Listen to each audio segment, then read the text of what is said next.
Assalamualaikum warahmatullahi wabarakatuh. Perkenalkan, nama saya Auzar. Saya berasal dari kampus Tisipol Raja Haji Tanjung Pinang. Saya dari program studi sosiologi dengan NIM 23103028. Pada kesempatan kali ini, saya akan merangkum materi dari mata kuliah Sistem Ekonomi Indonesia. Nah, video ini dibuat untuk memenuhi tugas UAS dengan dosen pengampu Bu Riau Sujarwani, Esos, MM. Untuk tidak memperpanjangkan waktu, langsung saja kita masuk ke materinya.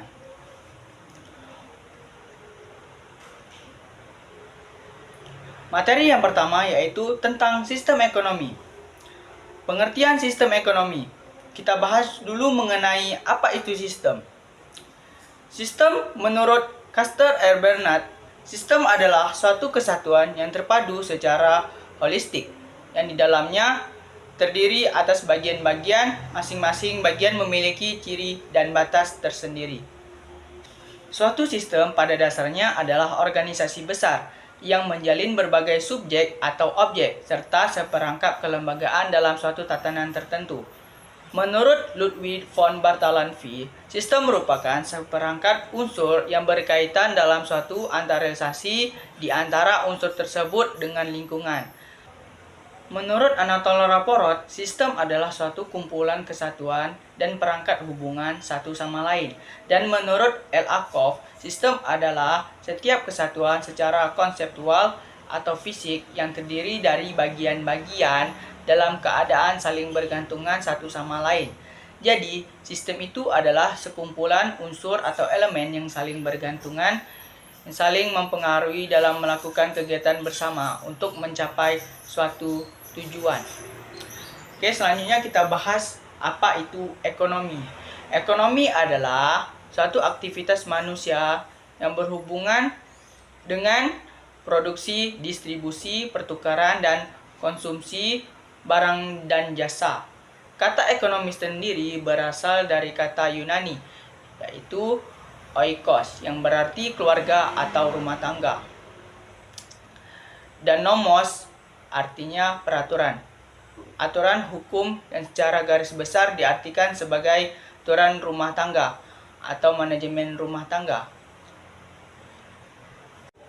Nah, tadi sistem sudah, ekonomi sudah. Kita bahas tentang sistem ekonomi.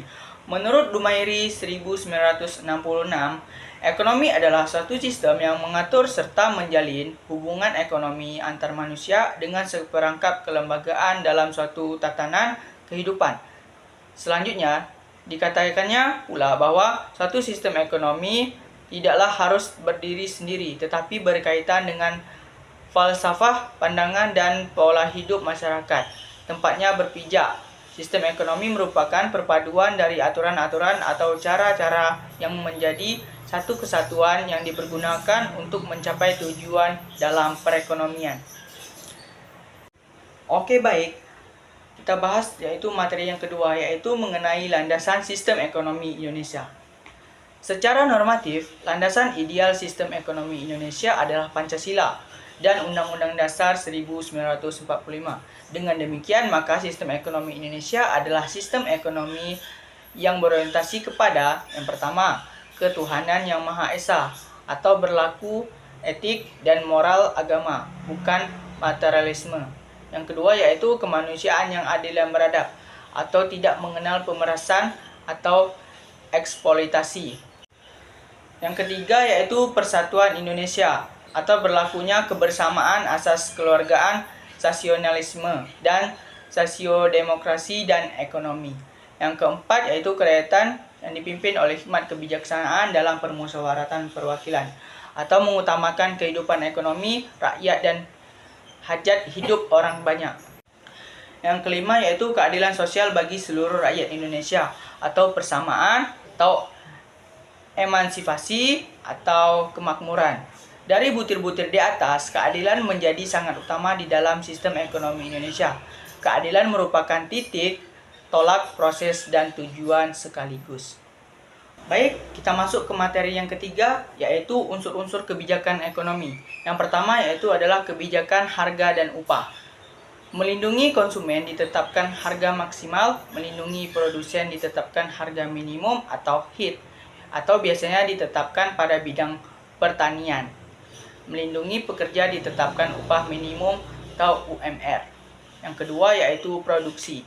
Untuk mengatasi ketidakseimbangan antara permintaan dan penawaran, maka pemerintah dapat melakukan tindakan-tindakan langsung mempengaruhi produksi.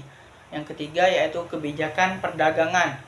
Dikenal kebijakan proteksi yang terdiri dari tindakan-tindakan yang bertujuan untuk membatasi impor dan memajukan ekspor guna untuk melindungi industri dari persaingan dengan industri di luar negeri. Yang keempat yaitu kebijakan sosial, bertujuan untuk mengurangi ketegangan-ketegangan yang disebabkan tidak meratanya pembagian pendapatan di antara golongan penduduk yang muncul dari kecemburuan sosial.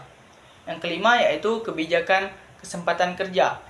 Jika lowongan kerja baru tidak menampung semua angkatan kerja baru, maka sebagian angkatan kerja baru ini akan menjadi pengangguran.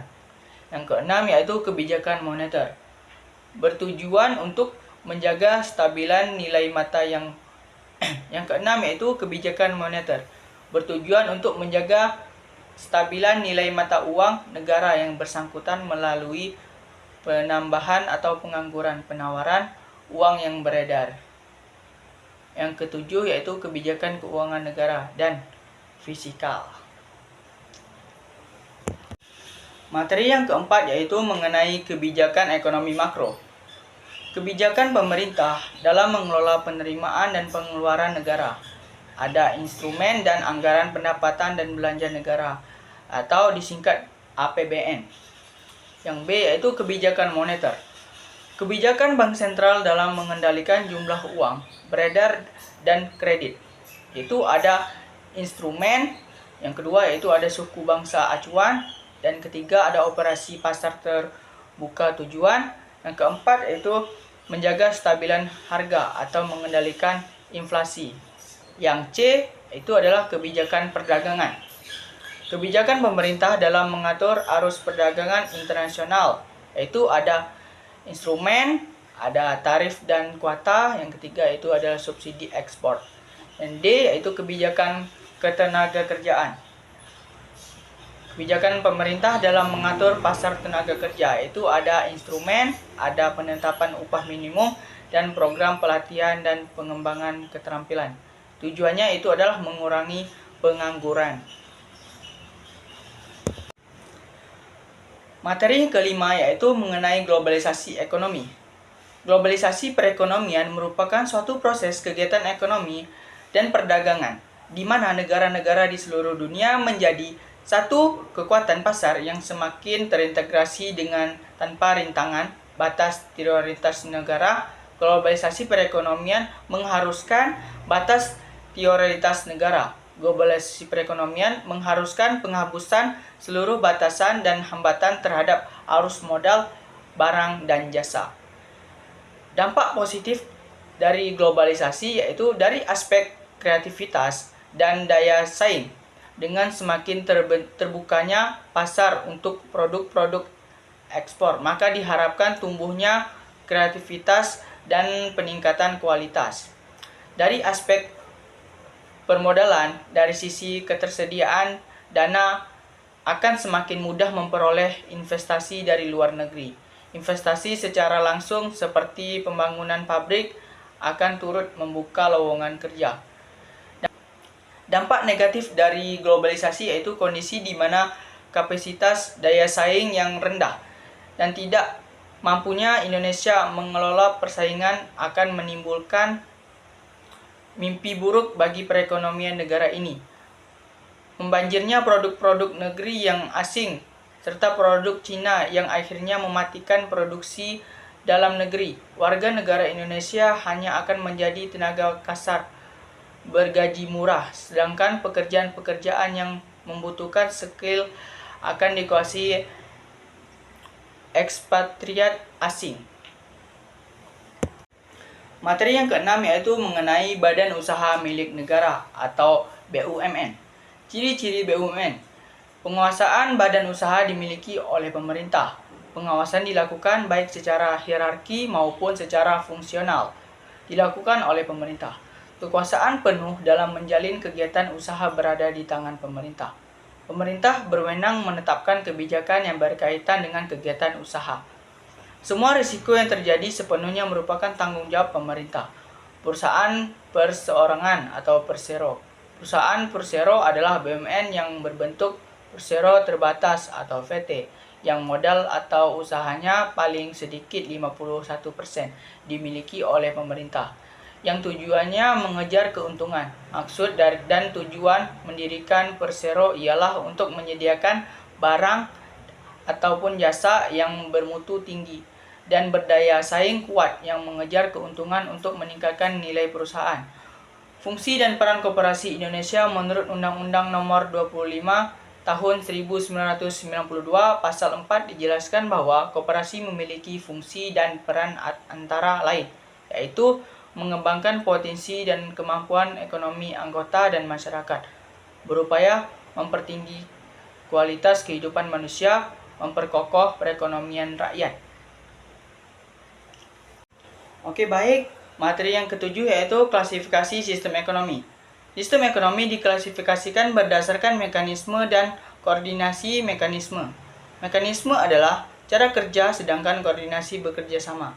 Berdasarkan mekanisme dan koordinasi, sistem ekonomi dibagi menjadi 3 sistem ekonomi, yaitu yang pertama yaitu ada sistem perekonomian tradisional. Ciri-cirinya itu berdasarkan adat istiadat, dan adat istiadat diwariskan secara turun-temurun. Ciri yang kedua yaitu teknik produksi yang sederhana. Yang ketiga yaitu pertukaran melalui sistem barter. Kelebihannya itu adalah pelestarian kebudayaan. Yang kedua yaitu hubungan sosial yang erat. Dan kelemahannya itu adalah sulit dikembangkan. Yang kedua produktivitas rendah. Yang B, sistem perekonomian komando atau terpusat. Ciri-cirinya yaitu adalah perencanaan perekonomian terpusat oleh pemerintah. Yang kedua, kepemilikan negara atas faktor-faktor produksi. Yang ketiga, tidak adanya kebebasan individu dalam perekonomian. Dan keuntungan dari sistem ini adalah lebih mudah mencapai pemerataan pendapatan. Yang kedua, rencana pembangunan lebih fokus. Kelemahan dari sistem ini adalah kurangnya inovasi dan kreativitas. Yang kedua, birokrasi yang rumit dan tidak efisien. Yang C itu sistem ekonomi pasar atau market economy. Ciri-ciri dari sistem ini yaitu kepemilikan swasta atas faktor-faktor produksi. Yang kedua, kebebasan bereksperimen dan bersaing. Yang ketiga, mekanisme pasar menentukan harga dan produksi. Keuntungan dari sistem ini yaitu mendorong inovasi dan efisien. Yang kedua, pertumbuhan ekonomi yang pesat. Kelemahan dari sistem ini yaitulah kesenjangan ekonomi yang besar. Yang kedua, eksploitasi sumber daya alam yang berlebihan.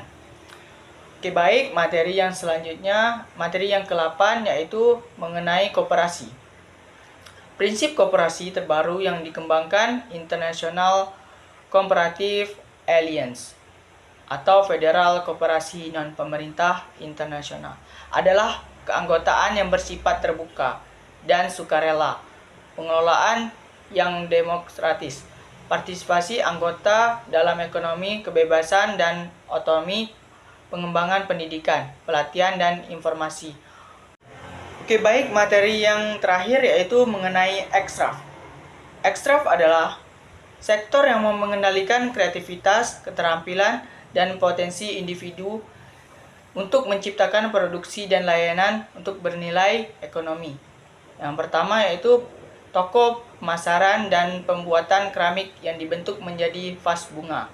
Yang kedua yaitu di toko-toko alat pancing ada biasanya menjual tombak ikan, yang dimana mereka membuatnya dengan membeli besi dari toko bangunan. Dan membentuknya ini sangat diminati oleh orang-orang yang mencari ikan di Tanjung Pinang. Yang ketiga yaitu ada festival seni musik yang diadakan di tepi laut dan tempat-tempat lainnya. Oke, cukup sekian materi yang dapat saya sampaikan. Apabila ada Salah kata saya mohon maaf. Saya akhiri dengan wassalamualaikum warahmatullahi wabarakatuh.